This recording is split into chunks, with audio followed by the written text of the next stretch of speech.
Hello. तो हम लोग कंटिन्यू करेंगे जो मैंने डायग्राम दिखाया था ये। तो वो प्रोसेस कैसे है कि आयंस कैसे यहाँ से यहाँ जा रहे हैं या यहाँ पर प्रोसेस क्या हो रहा है वो हम अभी देखेंगे। ठीक है। तो इसके साथ ही जो है तुम्हारा ये चैप्टर ख़त्म हो जाएगा। वैसे FA2 में तो नहीं आ रहा है चैप्टर, लेकिन FA3 का ये तब भी ये चैप्टर तुम्हारा ख़त्म हो जाएगा और ये मेरी तरफ से तुम्हारी लास्ट क्लास रहेगी। तो क्योंकि मैं शायद छोड़ दूँगा अभी, क्योंकि एग्ज़ाम के लिए मुझे पढ़ना भी है। ठीक है। तो तुम्हें दूसरा टीचर पढ़ाएगा। तो all the best for your future और अच्छे से पढ़ाई करना सब। ठीक है। तो ये लास्ट क्लास है मेरी तरफ से। तो हम लोग देखते हैं। देखो स्टेप 1 में क्या होता है, जो हमने एनोड किसको बनाया था, कॉपर प्लेट को बनाया था। ये ध्यान देना, हमने एनोड किसको बनाया था, जो पॉजिटिव इलेक्ट्रोड है कॉपर प्लेट को बनाया था। तो होता क्या है, जब हम लोग इसको एनोड बनाते हैं तो एनोड पर कौन सा चार्ज होता है, पॉजिटिव चार्ज होता है। तो ये कॉपर प्लेट में किसके एटम होते हैं, Cu किसका सिंबल है, कॉपर का, कॉपर एटम। ठीक है। तो ये कॉपर प्लेट में कॉपर एटम होते हैं, एनोड में पॉजिटिव चार्ज होता है। जब ये इससे रिएक्शन करेगा तो ये कॉपर एटम है, ये क्या अपने इलेक्ट्रॉन्स को लूज कर देगा। कॉपर एटम जो है वो लूज कर देगा, लूजर्स इलेक्ट्रॉन। अब जब ये इलेक्ट्रॉन को लूज कर देगा, जैसे समझ लो इसमें 10 इलेक्ट्रॉन थे, 10 प्रोटॉन थे, इसने 2 इलेक्ट्रॉन को लूज कर दिया, तो कितने हो गए, 8 इलेक्ट्रॉन और 8 प्रोटॉन। मतलब अब चार्ज पहले 0 था, अब चार्ज कितना आएगा, +2 का। तो ये क्या बन गया, आयन बन गया। तो कॉपर एटम क्या बन गया, कॉपर आयन बन गया। ठीक है। तो यहाँ मैंने लिखा है। और अगर ये पॉजिटिव बना है तो इसको क्या बोलेंगे, कैटायन। क्या बोलेंगे, कैटायन। ठीक है। उसके बाद क्या होता है, ये जो कॉपर +2 आयन है ये कॉपर सल्फेट के सॉल्यूशन में चले जाता है। यहाँ पर ये बन गया कॉपर +2 आयन।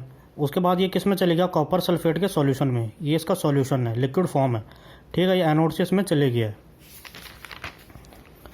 ये स्टेप 2 था। फिर स्टेप 3 में क्या होगा, देखो कॉपर सल्फेट जब हम लोग डिज़ोल्व कर रहे हैं तो ये कॉपर सल्फेट क्या, सॉल्ट है। तो तुम्हें पता है सॉल्ट क्या करता है, सॉल्ट को हम लोग सॉल्यूशन बनाते हैं तो वो आयंस जनरेट करता है। बताया था मैंने सॉल्यूशन ऑफ एसिड, बेस और सॉल्ट, वो आयंस जनरेट करता है और इलेक्ट्रिसिटी को कंडक्ट करते हैं। तो ये जो स्टेप 3 में जो ऑलरेडी प्रेजेंट है, किस में, उस सॉल्ट में, कॉपर सल्फेट के सॉल्ट में जो ऑलरेडी प्रेजेंट है, किसके आयन, कॉपर +2 के आयन।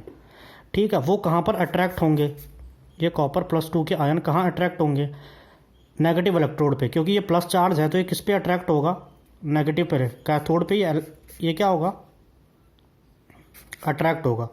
तो ये जो है कॉपर +2 आयन, ये नेगेटिव इलेक्ट्रोड जो है कैथोड, वहाँ पर कैथोड में हमने क्या रखा है, आयरन की रखी है।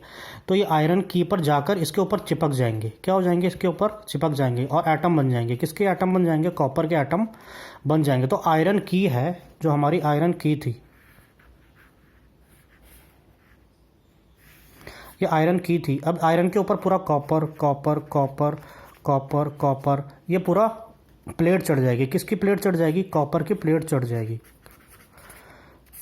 ठीक है। तो ये देखना आयन यहाँ पर किस में कन्वर्ट हो रहे हैं, एटम में, क्योंकि कैथोड है उस पर क्या है, नेगेटिव चार्ज है, और कॉपर +2 पे क्या, पॉजिटिव है।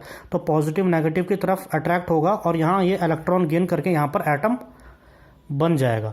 तो ये चीज़ ध्यान रखना, आयंस हमें कहाँ से मिल रहे हैं, एक तो सॉल्यूशन से मिल रहे हैं और दूसरा कहाँ से मिल रहे हैं, कॉपर प्लेट से।